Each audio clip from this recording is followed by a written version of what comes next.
Bienvenue dans l'émission Éco Jeune. Plus de 200 000 internautes dans le live de Nika Paul sur TikTok avec son culolo. Une hypocrisie révélée aux yeux du monde finalement, ou simplement une décadence dont nous devons y réfléchir. Pour en parler, nous recevons donc sur ce plateau nos invités du jour, Alain Gaba. Il est donc spécialiste en marketing et stratégie. Nous avons encore le privilège de t'avoir. Alain, bonjour. Ça va? Bonjour Coco et bonjour chers messieurs le plateau. Ça fait un grand plaisir de te retrouver sur ce plateau aujourd'hui. Un plaisir partagé, Coco. Alors, Apefa qui nous a manqué, ça fait banalement un mois. Apefa qui nous revient. Je rappelle donc que Apefa Kouou est entrepreneur. Ça fait un grand plaisir de te revoir sur le plateau. Ça va? Ça va, Coco, et toi? Je me porte aussi très très bien. Un bonsoir de longtemps à toi et un bonsoir à tous les internautes et les téléspectateurs de la New World TV. Merci beaucoup. Alors, lui, c'est un jeune tout frais. Nous avons encore sur ce plateau Adriel Semanou. Il est donc ingénieur d'affaires. Adriel, ça va? Bonsoir Coco, ça va et toi? Ça va très bien. Et ça fait déjà combien de temps? Ça fait un siècle, on va dire. En tout cas, ça fait longtemps. C'est un grand plaisir pour moi d'être là ce soir. Alors, un plaisir partagé. Et je pense que sur les 1 heure de temps presque que nous avons devant nous, nous allons prendre le temps de partager autour donc, de ce thème. Et entre-temps, nous recevons également dans cette émission notre invité du jour également. Alors, encore une fois, bienvenue à vous, mesdames et messieurs. Merci. Apefa, nous allons commencer cette émission avec toi. Alors, on s'est mis sur nous à chaque fois qu'on sera là pour nous jeunes qui n'aimons pas forcément préparer, faire la cuisine. Il faut forcément que nous puissions partager la magie d'Apefa. Oui. Alors, on est à toi. Merci Coco. Aujourd'hui, je vais partager avec les téléspectateurs 2 petites astuces de cuisine. Alors, souvent, nous sommes en Afrique, nous sommes au Togo et la nourriture de base, c'est akoumé. Donc, parfois, quand on met la bouillie, qu'on appelle communément adansi, quand on le met au feu, parfois par mégarde, ça déborde. Oui. Alors, pour là, nous parlons de wakoumé. Et wakoumé, okay. Et voilà. Et tu vois que je connais, non? Tu connais bien. Ok. Alors, pour ne pas laisser déborder notre bouillie de akoumé, il faut juste poser la spatule au-dessus de la marmite, et puis le tour est joué. Votre bouillie ne va plus déborder. Alain, ça te dit? J'ai ça d'imaginer dans ma tête ce que ça donne. Adrien, quelle est la dernière fois que tu as essayé de préparer la pâte à la maison? Dieu seul sait, hein? Enfin, il faut que je sois franc avec toi, je ne me rappelle même plus. Alors, essayez chez vous, posez juste votre spatule au-dessus de la marmite et puis la bouillie ne débordera plus. Est-ce que ça a un effet, je dirais, magique ou comment cela peut s'expliquer? Bon, c'est une astuce magique.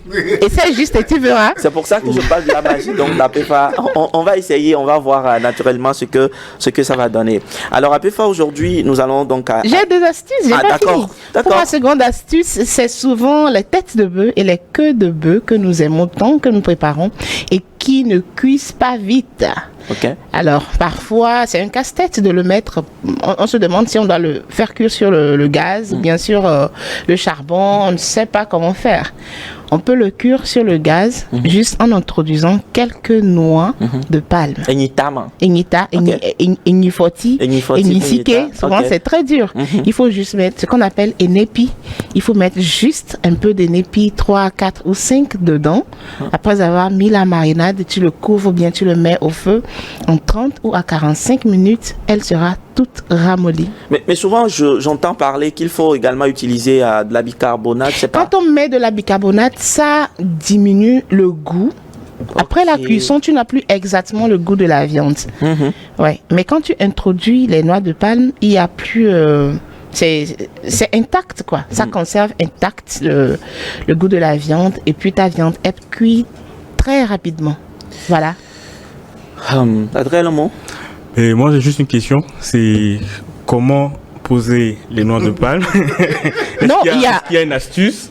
Il n'y a pas une façon spéciale. Il n'y a pas une façon spéciale de poser les noix de palme. Il faut juste bien laver ces noix de palme là. C'est pas des coups, hein, mais c'est une épi. Les noix avec la coque. Oui, que vous introduisez 3, 4, 5, selon la quantité de viande que vous êtes en train de mariner. Vous les introduisez, vous fermez, vous recouvrez bien votre marmite et que vous placez soit sur le charbon, sur le gaz. Quelques minutes après, ça va cuire, ce sera bien molle et garder son goût délicieux. délicieux.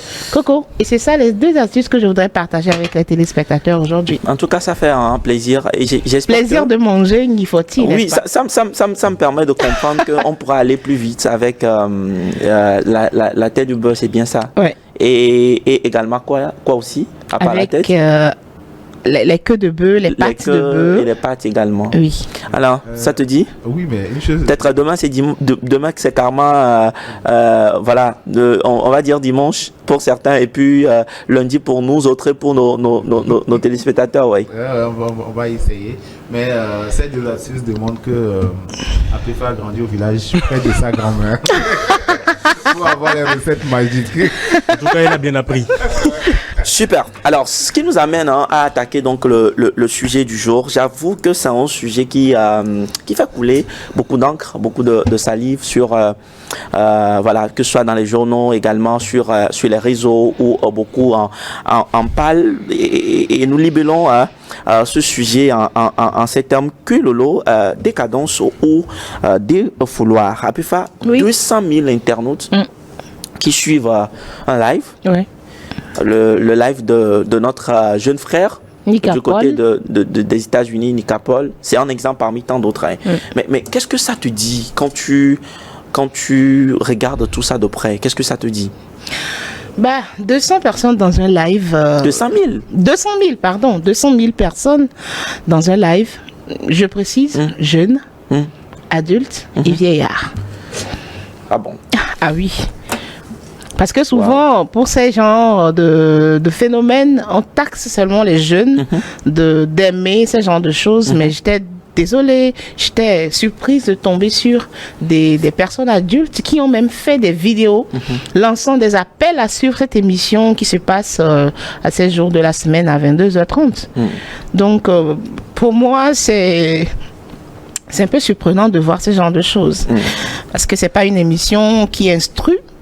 C'est pas une émission qui donne un conseil ou qui fait grandir, mais une émission dans laquelle des jeunes filles viennent se déhancher et puis tout le monde est là. On fait monter les jeunes filles et tout. Les jeunes filles et puis tout le monde est là et pour regarder, c'est quand même bizarre.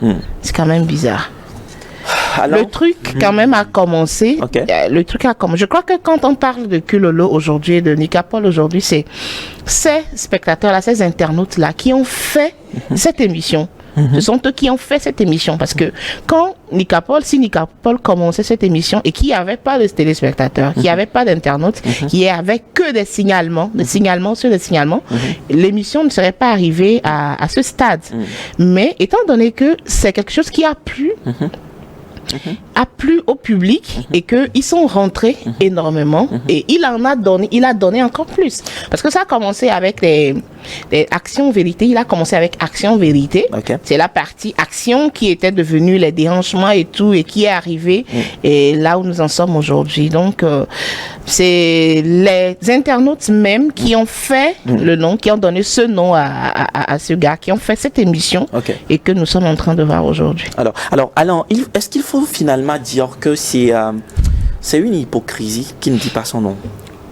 Dans le sens où on peut d'une manière ou bien d'une part accuser, traiter quelque chose de tout nom, mais derrière ça on voit 200 000 personnes, je précise en live, qui sont en train de suivre des jeunes filles qui sont en train de prester, qui sont en train de... bon, on va le dire ainsi, des hanches dans tous les sens et tout.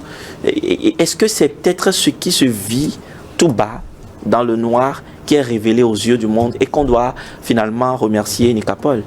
Je dirais oui, parce que très souvent, on dit ce que les pères, je vais commencer par la maison. Généralement, ce que un père de famille interdit à ses enfants, ce sont ces mêmes choses-là que le même père va faire chez sa maîtresse quand il sort. C'est pour vous dire aujourd'hui que le monde est tellement rempli d'hypocrites. On donne l'apparence d'être quelqu'un de rigolo, mais derrière le rideau, il y a beaucoup de choses qui se passent dans le noir. Et l'émission de Nicapol est venu juste en fait révéler au monde entier le degré de perversité dans lequel... Est-ce que ce n'est pas choquant d'utiliser une telle expression? Ou c'est ce qui traduit au mieux ce que nous voyons? Oui, parce que tout à l'heure, Apéfa l'a dit, ce sont les internautes en fait, qui ont fait l'émission. Moi, je me rappelle la première fois où je suis allé chercher ce qui se passe là, c'est parce que des gens faisaient des directs sur ça pour dire que le gars il a battu tous les records. Je me suis dit, c'est quelle émission tout le monde en parle? Et même, je ne veux pas citer de nom, un grand influenceur ivoirien, jusqu'à lui aussi, il est rentré dans ce direct-là. Des gens qu'on considère comme quand même des modèles pour nous à suivre, sont allés aussi associer leur nom. Finalement, on a compris plutôt que c'est devenu une histoire de marketing, une histoire de branding. Donc, tout le monde en fait voulait associer son image-là à cette émission pour pouvoir bénéficier de la visibilité de Nicapol.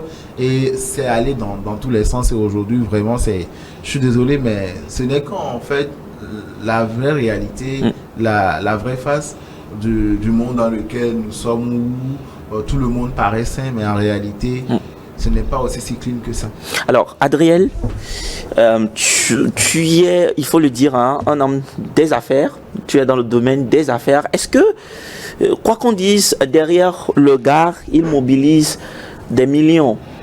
Un chiffre d'affaires qui, aujourd'hui, crée une sorte de vertige. Quand on entend qu'après un live, c'est des millions que tu gagnes, est-ce qu'on peut le reprocher aujourd'hui de créer un business, de trouver une manière de se faire une place sous le soleil? Tu sais, je trouve la question très intéressante parce que bizarrement, ce n'est que ce matin que j'en parlais avec des amis. Et je disais à cet ami-là qu'en réalité, à Nicapol lui-même, on ne peut pas l'en vouloir. Parce que... il est pour lui en train de créer de la richesse. C'est pour lui sa manière de créer un business, d'accord, qui lui rapporte quelque chose. Maintenant, le truc, c'est ceux-là qui suivent l'émission. Ce sont ceux-là qu'il faut en fait voir. Parce que même les dealers de drogue, on peut pas le reprocher. Enfin. Même si nous savons que dealer de la drogue, ce n'est pas bien. Quand le gouvernement te prend, c'est sous le coup de la loi. Hein? Non, je suis d'accord. Okay. Mais à ces gens-là, quand bien même le gouvernement a mis en place des normes qui interdisent cela, le plus important, c'est plutôt de voir ceux-là qui consomment plutôt ces drogues-là, tu vois. Sinon, à celui-même qui lance cette émission, on ne peut rien lui reprocher. Je sens qu'Apéfa n'est pas forcément peut-être d'accord sur la position d'Adriel. Oh non, au fait, je voudrais dire que c'est Kulolo, c'est Nicapol qu'on est en train de créer aujourd'hui. Mais on en a eu pire que ça, même au Togo. On a eu une émission pire que Kulolo où ça, c'était pas le dérangement, mais on passe à l'action directement dans l'émission. Ah bon? Qui est une émission qu'on appelle Mamouamela de Jamie. Mais je crois que parce que Jamie elle n'a pas fait ce succès que Nicapol fait aujourd'hui parce que l'émission se passait en langue locale. Mais Nicapol, il a su faire en français et c'est comme c'est une langue un peu également de l'ambiance, encore un peu plus d'ambiance. Sinon, cette même émission, il y avait eu pire dans notre pays et beaucoup de personnes ont suivi jusqu'à ce que un homme de Dieu qui a été retrouvé dans cette émission. Ah oui, je me rappelle. Vous voyez, donc c'est pas la première, c'est quand même pas la première du genre, c'est pas une première épisode de ce genre d'émission sur le net. Donc Nicapol, il a fait fort, comme on le dit en ivoirien, il a fait fort, il a dosé et c'est ce qu'il a propulsé. Ouais. Et alors, est-ce qu'on pourra dire aujourd'hui que la faute est beaucoup plus à ceux qui viennent à lui ou c'est beaucoup plus au produit qui est vendu? La faute vient à ceux qui viennent à lui. À ceux qui viennent à lui. Quand tu apportes un produit que quelqu'un n'aime pas, mais tu vas changer. Mais c'est parce qu'il n'a pas tout de suite, c'est ce que je disais au début, qu'il n'a pas tout de suite commencé avec Kulolo. Il a commencé avec Action Vérité. Action Vérité, ça dit tu viens dans son émission, il te pose des questions. Est-ce que tu as combien de gares, ainsi de suite. Mais est-ce que tu voudrais passer à l'action? Oui, mais fais ceci, fais cela. Mais comme il y a beaucoup de personnes qui commençaient par s'intéresser surtout à l'action, c'est là qu'il est passé à une autre étape, plus dosée, supérieure. Voilà. Ça veut dire que c'est ce que les internautes ont demandé. Ils avaient encore plus faim. Qu'il leur en donne encore plus. Et lui, il a encore donné, il a servi juste au goût de ce que voulaient les internautes. Et voilà, il a fait sa place, il s'est taillé sa place. Alors, mon inquiétude aujourd'hui, quand j'entends que ce soit Adriel et peut-être aussi Apefa, alors est-ce que tous les moyens véritablement aujourd'hui sont bons pour se faire de l'argent? Parce que c'est aussi l'interrogation aujourd'hui. Est-ce que parce que ce que je vois derrière, c'est que tout le monde va se dire, mais pour devenir riche et le plus rapidement possible, mais il faut vendre le sexe en fait, entre parenthèses. Avant de répondre à cette question, cela me ramène quand même à cette réflexion qui est aujourd'hui cette course folle à devenir influenceur et influenceuse. Parce que quoi qu'on dise, c'est tout ça là qui est aujourd'hui à la base de ce que nous sommes en train de voir sur TikTok surtout. Parce que sur Facebook maintenant ça va, mais sur TikTok, il n'y a pas vraiment de réglementation. Et je m'en vais également dire que les entreprises dans le monde ne nous aident pas. Dans ce sens où les personnes qu'on désigne pour être influenceurs, quand même, il faut que derrière qu'on puisse voir quand même la moralité de ce que la personne fait. Mais est-ce qu'on... L'impact sur l'éducation. L'impact positif. Oui, mais là aujourd'hui, on se rend compte qu'en fait, ce n'est pas dans tous les cas, ce n'est pas aussi ça. Quand on prend le cas de Nicapol aujourd'hui, toutes ces personnes-là, en fait, qui rentrent dans son live, tout ça, là, pour pouvoir se déranger, c'est parce que ces personnes-là sont à la recherche de la visibilité. Parce que après, quand il y a certaines filles qui partent dans l'émission et que elles dansent pas bien ou bien elles se comportent pas comme cela se doit, figurez-vous qu'après, d'autres font des directs pour dire que cette dame-là est allée exposer notre pays, cette dame-là est allée nous moronier. Donc vous allez voir qu'en fait, aujourd'hui, tout le monde se dit que je dois passer dans cette émission-là pour pouvoir avoir de la visibilité, pour me faire connaître à l'international, si je peux le dire ainsi. Donc pour moi, dire que tous les moyens sont bons pour se faire de l'argent, en tant que marketeur, je dirais oui, mais quand je veux ramener ça quand même aux valeurs morales, je ne suis pas quand même d'accord par rapport à ce qui se fait actuellement avec Nicapol. Et aujourd'hui, je suivais un direct où quelqu'un disait qu'en réalité, on devait enfermer ce jeune de 14 ans parce qu'il a 14 ans et il disait il fait déshabiller ses grandes sœurs sur les réseaux sociaux, tout ça là. Donc lui il est en train de vivre en fait sa folie. Maintenant les gens qui viennent, c'est à eux quand même d'avoir une certaine maturité pour dire bon, l'émission là par rapport à mon niveau ce n'est pas bien. Et moi je dis une chose, si on n'arrête pas ça, vous allez voir que dans ça là, la photo ou bien l'unité d'un ministre ou bien de quelqu'un de haut placé là va sortir un jour dans ça. Alors, dans l'amusement, les gens vont se laisser piéger. Adrien, est-ce qu'on peut se permettre aujourd'hui de dire que notre monde est malade? Mais bien sûr. Aujourd'hui, notre monde n'est plus du tout normal. Et moi, je me rappelle qu'il fut un temps, déjà même aller sur internet et se permettre de regarder une certaine image juste obscène était inconcevable. Et à l'époque, entre jeunes, quand tu voyais ou quand tu surprenais un de tes amis en train de voir ce genre de choses, c'était l'occasion de lui tirer dessus. Mais aujourd'hui, non. Quand tu surprends quelqu'un en train de suivre ce genre de vidéos, si tu sais pas faire toi-même, tu risques de tomber en fait dans la tentation. Ce monde n'est plus normal aujourd'hui. Et il n'y a plus rien en fait qui recadre des choses.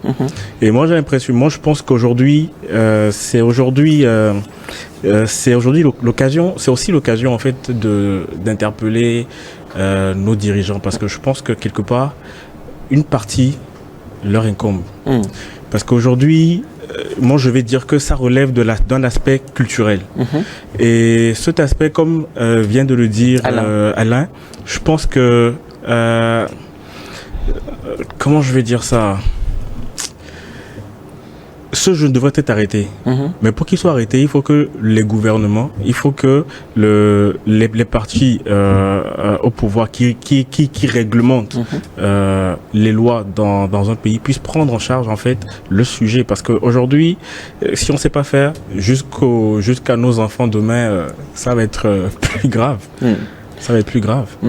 Alors, à PEFA, il y a de cela quelques mois, je pense en décembre, janvier passé, du côté du Cameroun, il y avait également une jeune fille qui était pratiquement sur les réseaux et qui vendait un tout petit peu sa nudité. Il y avait tellement de personnes qui étaient toujours connectées et qui suivaient vraiment jusqu'à ce que l'État lui mette la main dessus et qu'il s'est retrouvé derrière les barreaux. Aujourd'hui, la grande difficulté ou l'inquiétude, c'est que sur les réseaux, on a l'impression que le message qui est passé, ou en réalité la perception de plusieurs de nos jeunes, c'est qu'on peut facilement gagner sa vie à partir de son corps exhibé.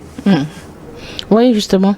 Aujourd'hui, la jeunesse croit que, les jeunes filles croient que c'est mon corps qui me fait manger, c'est mon corps qui me fait vivre, c'est mon corps qui me fait construire une maison et tout. Et c'est dommage.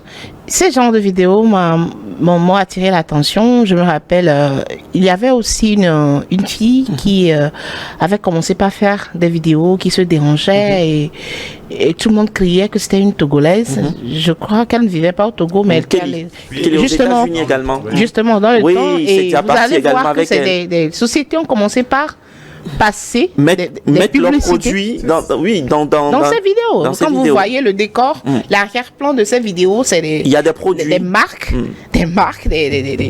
qu'elles plaçaient dans l'arrière-plan de ces vidéos. Vous voyez un peu. Donc c'est un peu difficile aussi. Et moi je crois que c'est un peu difficile aussi puisque ces genres de personnes servent à deux types. Servent aux entreprises et servent au public. Oui, mais à PEFA, c'est pas que je te coupe pas. Les entreprises, oui, je veux bien qu'on parle de la visibilité, mais à quel prix pour quand même l'éducation de notre société? Parce que pour moi, aujourd'hui, quand même, quelque chose qui touche à la morale, comment je peux... On veut bien être visible, on veut bien vendre. Oui, allez, je crois que à un degré où on cherche l'argent, il y a certaines personnes qui ne pensent plus aux valeurs et qui ne pensent plus à la morale. Sinon, certaines choses ne se produiraient pas dans ce monde. C'est quand même, ces entreprises-là, c'est une entreprise, c'est quelqu'un, c'est une personne morale derrière cette entreprise. C'est un individu, un humain derrière cette entreprise. Alors, il a bien pris la décision dans sa chambre. Je vais aller négocier avec cette émission pour passer ce produit. Mais est-ce que cette personne a pensé si son enfant, est-ce qu'il a des enfants, c'est son enfant, allait aussi regarder cette vidéo? Moi, par exemple, je vais quand même pas tomber sur mon fils ou bien ma fille en train de regarder un direct de Nicapol à 22h30. Non, mais je te tue. Non, on va pas tuer parce que oui, c'est une manière de parler. Okay. Jusqu'à aller placer mon produit dans ce genre. Ça veut dire que moi-même, je me retrouve dans cette vidéo. Si tu places un produit dans une émission, tu seras forcé de suivre cette émission-là pour voir si vraiment on a parlé de mon produit. Tu vois? Et puis, c'est vrai que ce n'est pas le sujet, mais ce genre de débat replace quand même le sujet de l'éthique des entreprises. Peut-être que mon cher ami a quelque chose. Parce que généralement, une entreprise qui se respecte, la responsabilité sociétale des entreprises. Oui, et qui a quand même des partenaires à qui elle doit quand même rendre des comptes. Il y a certaines choses qu'on ne fait pas. Et il y a des entreprises dans ce monde, dès que vous placez vos produits à un mauvais endroit, c'est-à-dire que peut-être vous associez votre nom, votre image à quelque chose qui est de négatif, en même temps vous perdez votre place ou bien vos actions perdent de la valeur sur les marchés de bourse. Dans les années antérieures, on assistait rapidement à ça. Mais aujourd'hui, j'ai l'impression que même les marchés de bourse sont devenus maintenant complices de ces entreprises-là, que vous associez votre image à un mauvais truc ou pas, on s'en fout, le monde va comme si de rien n'était. Et franchement, je dis, nous allons vers un lendemain incertain à l'allure là. Nous allons certainement vers un lendemain incertain à l'allure là, selon donc Alain. Mais Adriel, aujourd'hui, est-ce qu'on pourra dire que nos familles, que deviendra les familles? Je veux parler de nos petites familles. Peut-être dans 10 ans, dans 15 ans, que deviendra les familles? Mais moi, je pense que dans 10 ans, dans 15 ans, si nos parents aujourd'hui ne réagissent pas vite, Parce que c'est nous qui serons ses parents demain. Effectivement. C'est en fait le danger. C'est nous, en fait, demain. Tu sais, déjà dans un premier temps, j'ai dit quelque chose tout à l'heure et je vais profiter pour redévelopper. Tu sais, la question de que sera nos familles dans 10-15 ans, en fait, relève d'aujourd'hui, de la responsabilité de nous jeunes, des parents d'aujourd'hui et des dirigeants de la société. Alors, je vais m'expliquer. Nous jeunes, dans quel sens? Dans le sens où, aujourd'hui, il me vient aujourd'hui de poser la question de savoir quel est l'objectif de la plupart des jeunes aujourd'hui. Qu'est-ce qu'ils poursuivent? Qu'est-ce que... parce que, tu sais, aujourd'hui, je suivais un documentaire pour voir comment est-ce que la Chine s'est développée. Et je me suis rendu compte que pour que la Chine soit développée, le mot d'ordre est venu de plus haut. Et les familles ont suivi. Et les jeunes ont pris le relais. Mais aujourd'hui, est-ce que le mot d'ordre... C'est une interrogation. Ne rit pas. C'est une interrogation. Est-ce que le mot d'ordre... Déjà, aujourd'hui, quel est le mot d'ordre de ceux qui dirigent notre pays aujourd'hui? Qu'est-ce qui est prôné? Quel est l'objectif ou la vision qui est vendue à notre jeunesse aujourd'hui? Donc je pense que c'est de là que vient le problème. Et après, je pense que après, il y a aussi nos parents qui doivent prendre leurs responsabilités. Nos parents et toi aussi. Parce que tu as forcément des petites sœurs, j'ai forcément des petites sœurs, j'ai aussi des petits frères. C'est l'occasion de sensibiliser ces petits frères-là et de leur dire, écoute, demain, par rapport à l'endroit où tu veux aller, telle mission, tel contenu n'est pas important pour toi. Parce qu'aujourd'hui, avant de regarder ces émissions, il te faut d'abord avoir un centre d'intérêt qui va qui vire vers cette émission-là qui est prônée. Parce que si tu vas sur TikTok, tu as la possibilité de chercher d'autres émissions, tu as la possibilité de chercher comment développer mon business, tu as la possibilité de voir comment devenir un bon commercial. Mais quand tu vas sur TikTok, que tu tombes uniquement que sur ça, c'est que quelque part, à première vue, ton objectif va vers là en fait. Donc je pense que c'est l'occasion de resensibiliser notre jeunesse et de les amener en fait à s'interroger et ou plutôt à chercher l'essentiel plutôt que la distraction. Super. Alors, oui, Alain.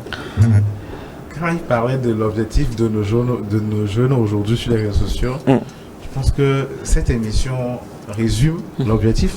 L'objectif est clair aujourd'hui. Pour beaucoup de jeunes, c'est le sexe. N'ayons pas honte de le dire. On a l'impression qu'aujourd'hui, nos jeunes frères et sœurs, le sexe est la priorité. C'est dommage. Ça domine tout maintenant. Oui. Ça domine tout dans toute discussion. Le sexe revient. Ça devient en fait un sujet banal. Même les clips. Oui. Même dans les clips, oui. C'est vrai, on était de ceux-là qui disaient, ok, il faut quand même pas trop créer de tabou autour du sexe.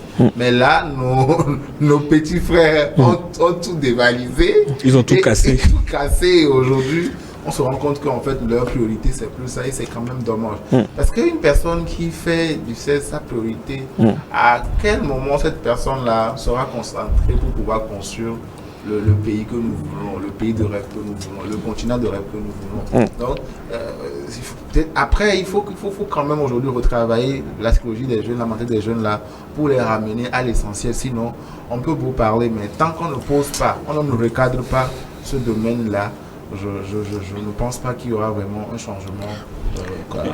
Alors, oui, Coco, c'est bizarre. Je discutais de cette émission Culolo avec une jeune sœur la dernière fois et elle me disait que non, mais c'est une émission qui pourrait avantager les jeunes filles à gagner de l'argent, à se prendre en main.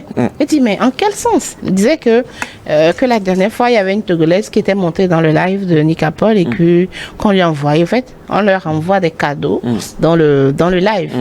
Qu'on lui envoyait un lion.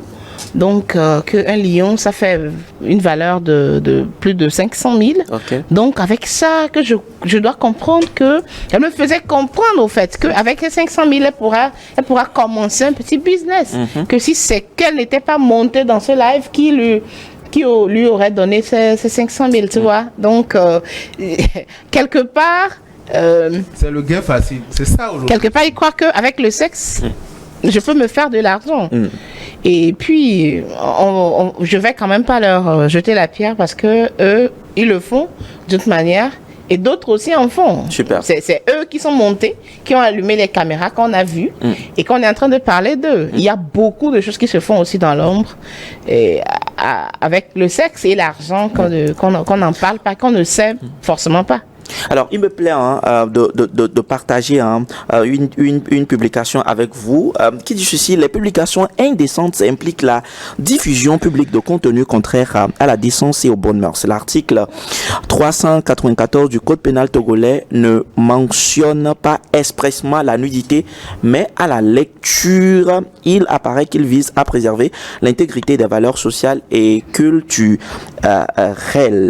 Cette disposition vise à empêcher la propagation de contenu qui, d'une manière d'une autre, pourrait porter atteinte à la moralité publique et aux normes sociales acceptées. Cet article laisse vide la définition de la décence et donc pose le problème de l'interprétation. Mais à l'état actuel du droit togolais, la publication de ce que le juge qualifierait de contraire à la décence, c'est là où cela m'intéresse. La nudité, par exemple, expose son auteur à une peine pouvant aller à 2 ans d'emprisonnement et une amende comprise entre 500 000 et 2 millions de francs CFA. Est-ce que, Alain, est-ce qu'on doit commencer par aller vers là où il faut prendre les gens sur le net qui font la promotion de la nudité, ne serait-ce que même si c'est des jeunes, et les punir? Et si c'est des jeunes qui sont à moins de 18 ans, interpeller les parents?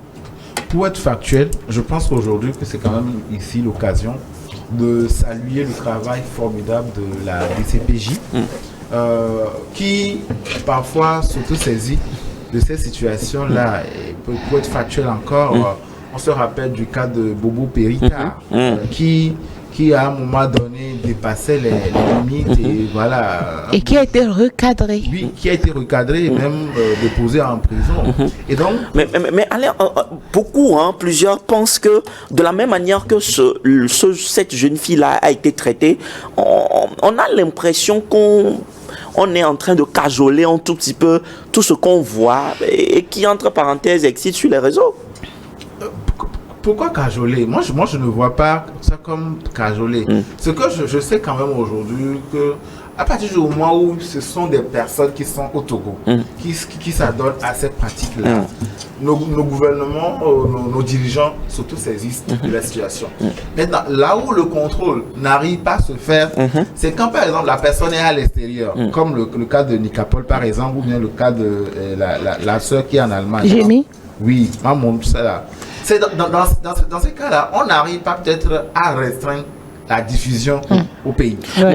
Mon inquiétude aujourd'hui, Alain, est-ce que à l'heure où nous parlons, je ne sais pas, Adriel, Apéfa et peut-être toi également, est-ce que vous avez déjà entendu parler qu'il y a une jeune fille qui a fait montre de sa nudité sur les réseaux, qui a été interpellée? Honnêtement, au Togo, non. Pas encore. Par contre, il y a des exemples à donner. Entre-temps, il y a ce phénomène de partous qui circulait. Je voulais justement en venir. Où les gens organisaient des choses en clando, de façon clandestine. Ils ont été pris. Et on ne sait pas par quelle magie, à la dernière minute, on arrête toujours les organisateurs. C'est pour dire aujourd'hui que le gouvernement suit la chose quand même de près. Mais quand c'est sur les réseaux sociaux, qu'il n'y a pas vraiment du contrôle et beaucoup de personnes sont exposées parce qu'on se dit bon, ok, peut-être en termes de restriction, en termes de, comme la personne est à l'extérieur, on ne peut pas aussi confier ce dossier-là à Interpol d'aller ramener la personne au pays, tout ça. Ça fait que finalement, on se sent exposé quand ça vient de l'extérieur, mais pour ce qui est du pays, quand ça se passe au Togo, je sens quand même qu'il y a des efforts qui se font. Il y a des efforts qui se font. Adrien, est-ce qu'on peut peut-être aussi dire que les parents, quelque part, ont démissionné, ou les parents aujourd'hui ne sont plus sous contrôle de leurs enfants? Vous allez voir une jeune fille de 17 ans, de 16 ans, de 18 ans, ou dans le désir effréné d'avoir plusieurs personnes qui nous suivent sur les réseaux sociaux, nous amènent à aller vers ces pratiques qui sont peu recommandables.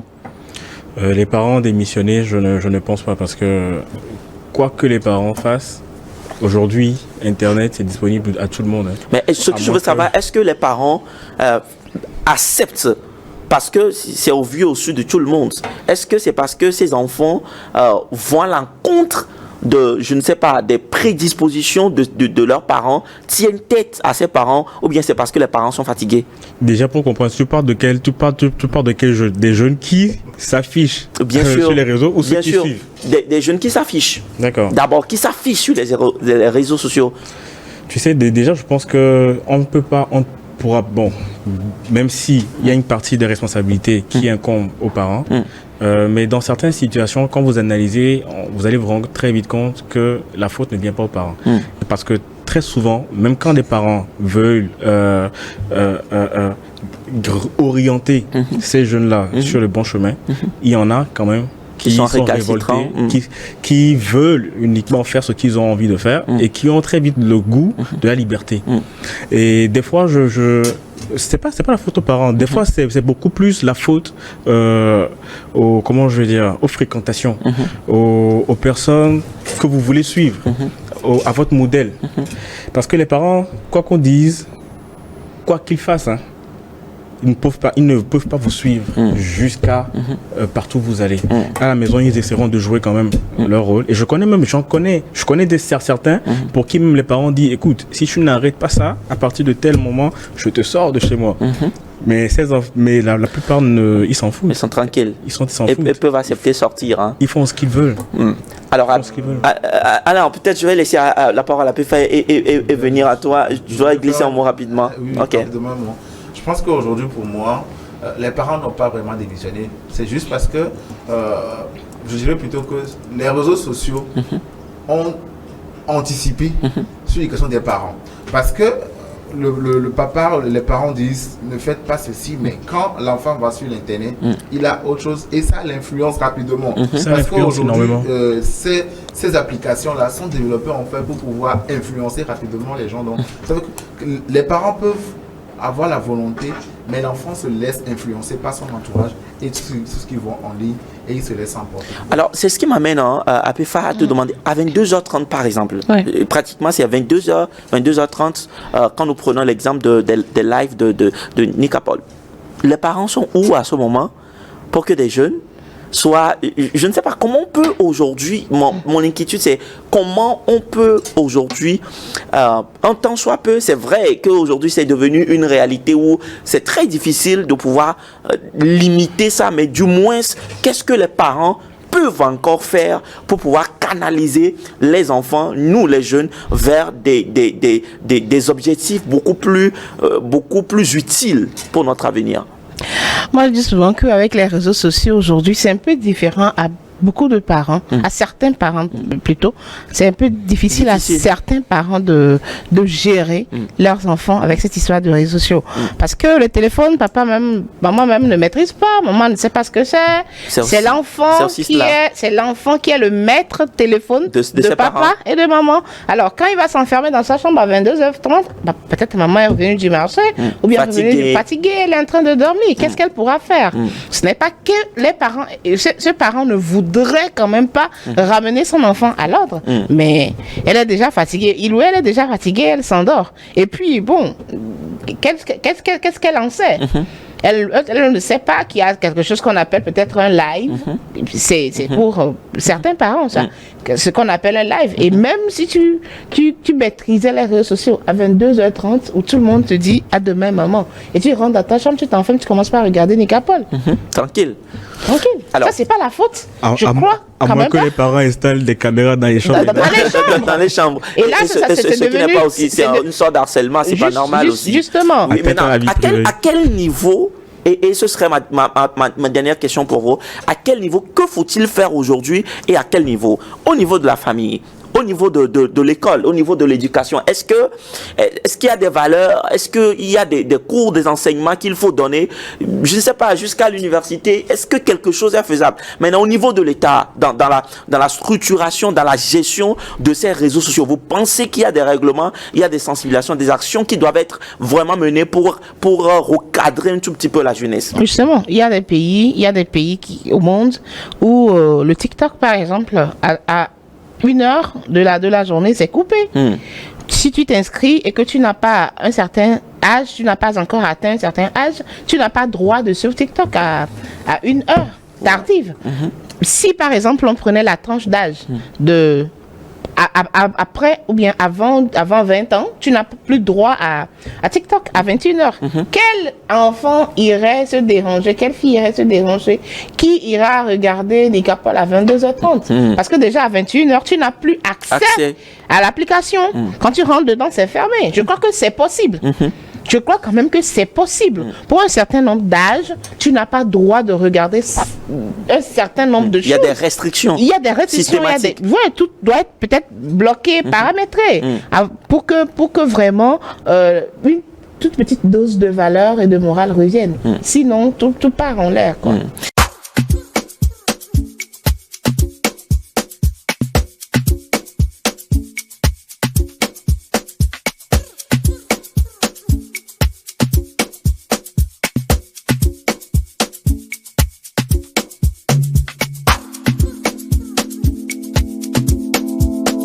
Nous recevons dans la deuxième partie de cette émission Eugène Guénou, maître de cérémonie, voix off, présentateur donc de Miss Togo. Eugène, ça fera un grand plaisir de te recevoir sur le plateau.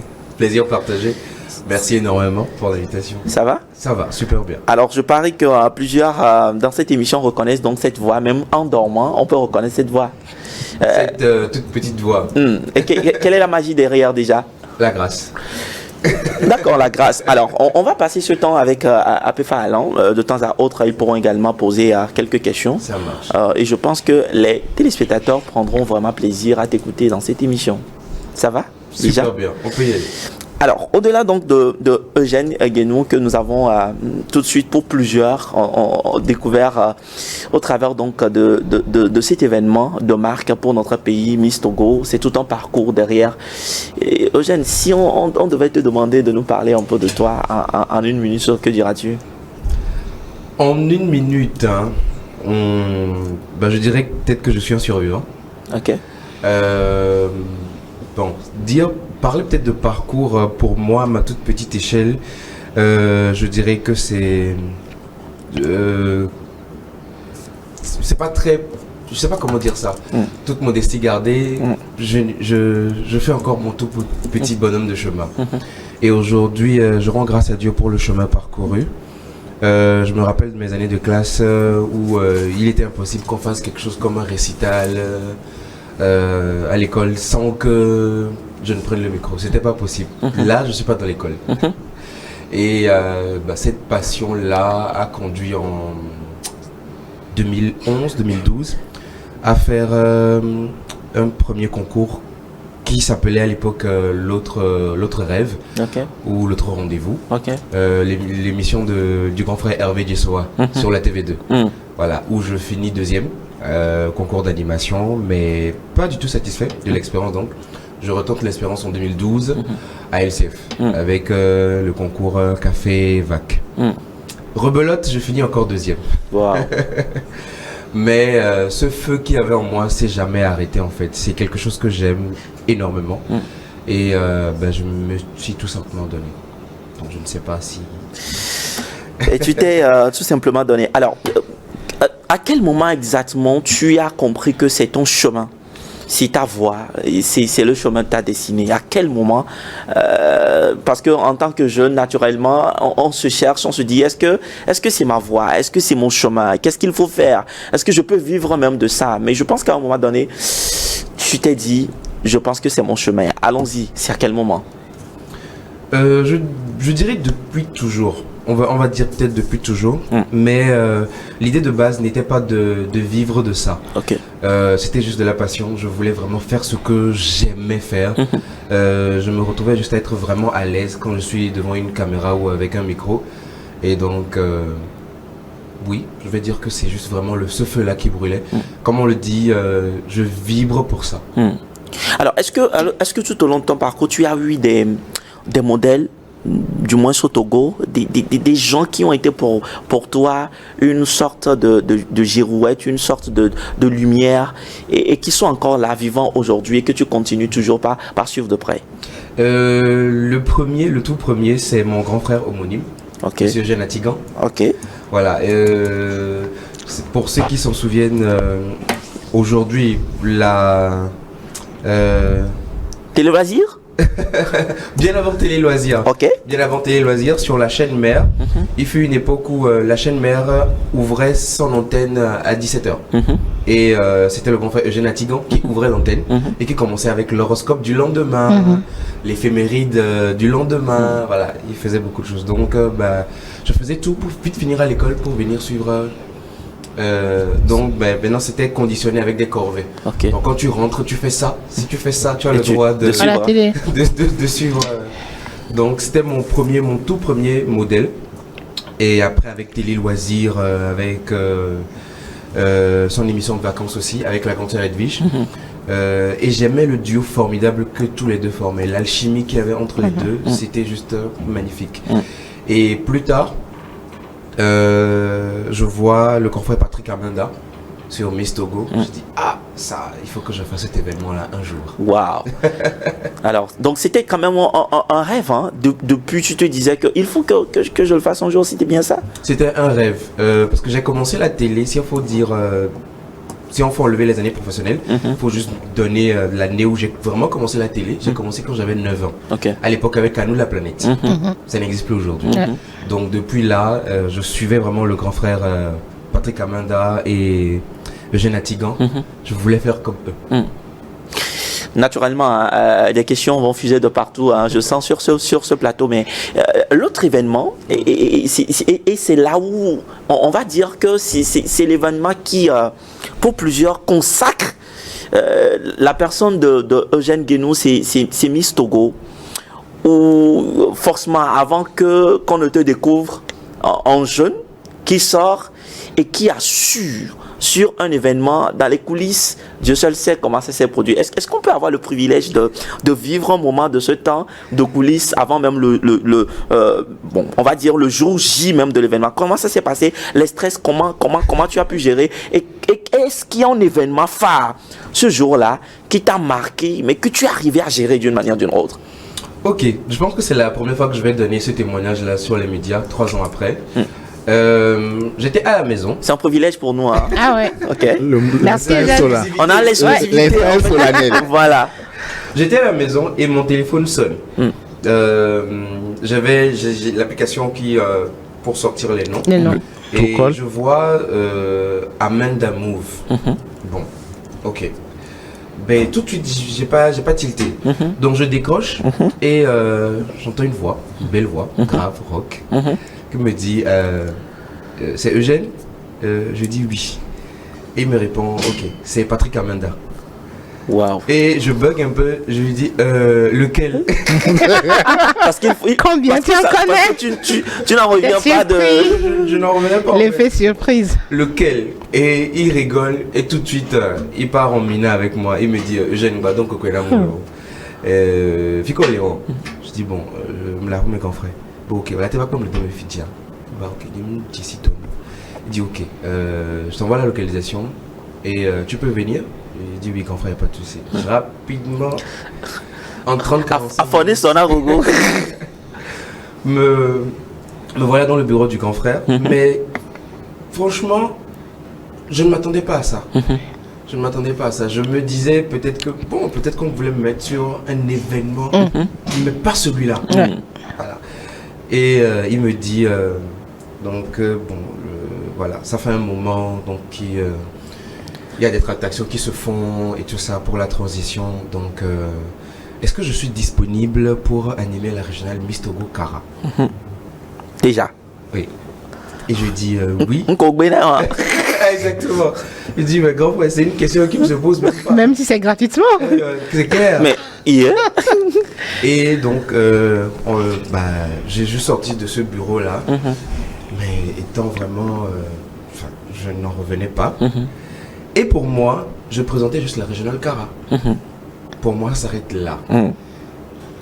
Je finis la régionale Kara, personnellement, extrêmement déçu. Je vous le dis, je finis la régionale Kara moi-même personnellement en étant tout à fait perdu, en me disant que j'ai raté la chance de ma vie. Pour moi, je n'avais pas du tout assuré comme ce que je voulais, comme ce que je voulais faire. En fait, tu avais mis la barre peut-être Plus haute. Voilà, plus haute. Et sur les marches du Palais des Congrès de Kara, je me suis assis avec mon photographe et j'ai commencé par pleurer. Waouh. Je me suis dit non, mais c'est mort, même si peut-être derrière il y avait une chance, je viens de la rater. Vraiment, j'ai tout foutu en l'air. J'étais pas du tout bien. Waouh. Et Patrick revient vers moi. Donc, bon, puisqu'on devait encheminer, on était dans le même hôtel. On a dit, bon, on va aller manger. J'ai dit, ok, bon, mais on va aller manger là. Bon, j'étais silencieux dans la voiture. On allait dans le restaurant. J'avais à peine l'appétit. Il me dit, mais ça va. Je dis, bon, vraiment, grand frère, désolé d'avoir pas été peut-être à la hauteur de... Pas été à la hauteur. Qu'est-ce que tu racontes?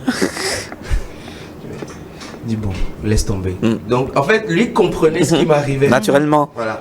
Pour ainsi dire que lui sait que je me suis mis la pression pour donner. Les meilleurs. Pour moi, ce n'était pas ça.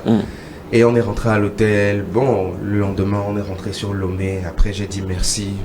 Bon, et ça s'est arrêté là. C'était en juillet. Et en septembre, début septembre, le grand frère me rappelle et il me donne la date de la régionale Lomé. Waouh. Et j'ai dit, ah, ok. Et les Yéouan. Et les Yéouan. Ok. Gloire à Dieu. Ok, donc j'ai une chance de se rattraper. De ce que je pensais avoir raté. Voilà.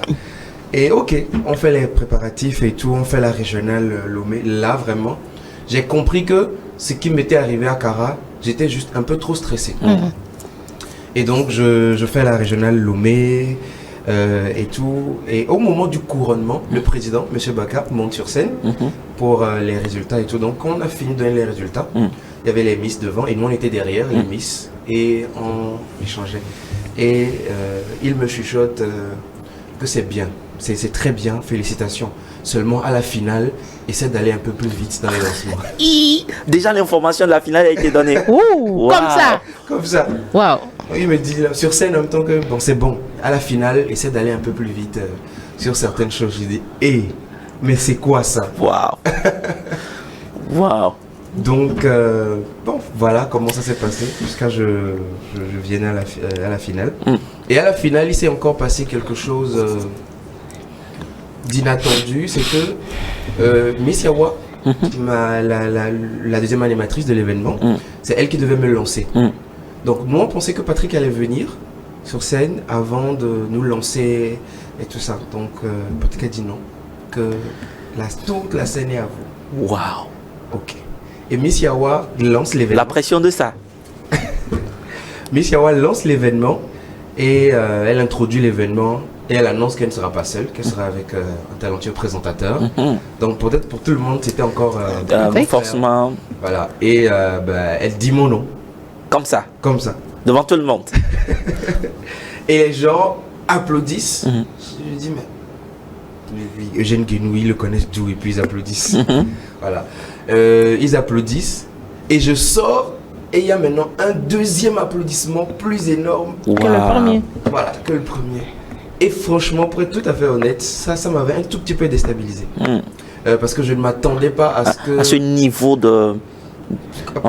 j'ai bien envie d'appeler ça ce niveau d'élévation. On t'a fait élever à un niveau où ça fait peur. L'onction était grande. Je me demandais, mais ils applaudissent, ils me connaissent, mais c'est...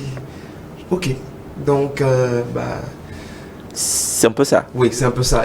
Mon intro a été vraiment stressante. C'était la première fois que j'étais en contact avec le public. Et puis juste après, ça a commencé par couler. Alors peut-être une question, on n'a pas beaucoup de temps malheureusement, mais alors moi je voudrais en toute honnêteté féliciter Eugène. Non, je pense quand même que ce parcours mérite des ovations, ce n'est pas du tout évident. Applaudi et quand il racontait toute l'histoire, moi je ressentais l'émotion à sa place et je voudrais, même c'est pas mon rôle, saluer quand même l'aîné Amenda qui a permis qu'il soit à ce niveau-là aujourd'hui. Je pense qu'il faut des aînés comme ça pour pouvoir tirer les jeunes vers le haut. Et cher grand frère, le remercions. Merci beaucoup. On espère aussi nous aussi avoir des aînés comme ça pour pouvoir nous porter très haut. Effectivement, aussi quelqu'un, si je peux juste placer ça, contre toute attente, c'est quelqu'un non seulement qui m'a tenu la main, mais jusqu'aujourd'hui me tient toujours la main. Me dit pose les pas ici, ici fais ça, ici fais pas ça, là attention, là j'ai pas trop aimé comment tu as géré, ici reviens comme ça. Contre toute attente, toujours en backstage, toujours dans ma petite oreille pour me dire comme ça, c'est là. Donc, Super. Merci. Alors ma question, pour avoir quand même eu à connaître un peu ton entourage, je sais que tu es quelqu'un qui ne blague pas avec la foi. Et parce que tout à l'heure, dans toute ta présentation, la grâce... On a entendu la grâce et tout ça qui est venu avec nous. Je voudrais en fait que tu partages peut-être avec nous quel a été l'impact de la grâce ou de Dieu dans ta réussite aujourd'hui. Penses-tu peut-être que, voilà, que c'est vrai, tout ce que tu es devenu aujourd'hui, quelle a été vraiment l'influence ou la grâce divine dans ce résultat magnifique-là? Merci. Je n'ai pas de mérite, je le dis souvent. Il y a des gens aussi talentueux, plus talentueux. Il y a des gens vraiment qui ont un parcours énorme, mais pourquoi c'est moi qui ai été choisi? C'est là qu'intervient la grâce. J'ai un parcours très atypique. Je ne sais pas comment répondre à cette question sans toutefois rentrer profondément dans certaines choses de ma vie. Waouh. La grâce est à 80% dans mon parcours au niveau où je suis aujourd'hui. Parce que le travail, oui, est là. Le talent est là. Le talent est là, le travail est là, mais on n'est pas tous là en fait. C'est là qu'intervient ce fameux ingrédient spécifique là. Qui fait faire la différence. Qui fait toute la différence. Et comme dans chaque vie, il y a des saisons. Cette période, c'est peut-être aussi ma saison. Demain, ça sera aussi la saison d'une autre personne. Et s'il faut dire quelque chose par rapport à cette grâce-là, quand cette grâce sera sur le point de te localiser, la question c'est est-ce que tu seras prêt en termes de travail? Dieu t'aura donné le talent et a prévu que cette période-là, tu déclencheras ça dans ta vie. Mais est-ce qu'à cette période-là, lorsqu'on va déclencher ça dans ta vie, tu seras suffisamment apte à pouvoir gérer? C'est la question. C'est la question. C'est la belle question. Alors, Apifa, peut-être une question également avant de clore cette émission. Moi, ma question pour Eugène, c'est que aujourd'hui, Eugène, il est présentateur de Miss Togo, qui est un grand événement avec dans une grande salle. Lui, il est connu par beaucoup de personnes. Comment est-ce que vous gérez cette vie de star? On va le dire ainsi. Hein, oui, et cette vie, comment est-ce que vous gérez cette vie de star? Parce que je suis dans la rue, tout le monde me dit oui, des Kajake, au revoir, bonjour, tout ça là dans la rue, tout ça là partout, vous allez. Comment est-ce que vous allez vraiment à gérer cette vie-là et votre propre vie? Parce que c'est le professionnel, bien sûr, mais il va falloir séparer ça et de sa propre vie. Comment est-ce que ça se gère? Il faut dire que depuis LCF déjà, dans ma petite sphère, au niveau de mon quartier, de mes collègues d'amphi, il y avait ce truc-là qui était déjà là. Donc maintenant, sachant d'où tu viens et où tu vas, tu ne perds pas le nord, comme on dit souvent. C'est quelque chose qui peut faire perdre la tête aux gens.